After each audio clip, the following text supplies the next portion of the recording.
Hello everyone, my name is Mauro Bukhari, and today I would like to present the project Zero Search. Okay, this is the main Google page. We have one for Google Search, one for two link here, one for Google Image, and one for Advanced Search. Okay, all three. And then for the query text, for the Google Search we input Harvard here, the search, and there is it, the query Harvard words. And then for the query image, input Harvard here. We'll directly query Harvard inside the Google image from the real Google image.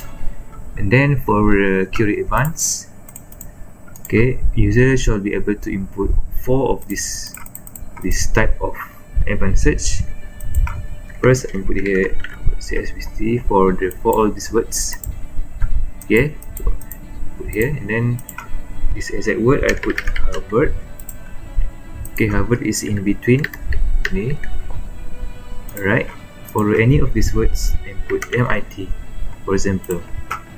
Okay, MIT is there, and then MIT slash Oxford.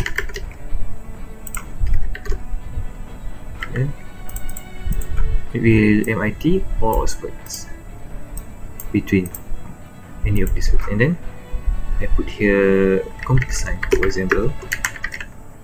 One of these words, you'll directly add syntax or this minus sign for the computer science. Okay, for the appearance, the text field should be left aligned for appearance. And then for lucky search, I'm feeling lucky, we'll directly go to the google.com/doodles. And for the Google image, for the Google search, like this, input Harvard here. I'm feeling lucky, we'll directly go to the harvard.edu. Then for the Google image, feeling lucky, we'll go to the Google image query. And then for the artistic, yes, this is their but this is the artistic part. Okay, I think that's all from me, and thank you.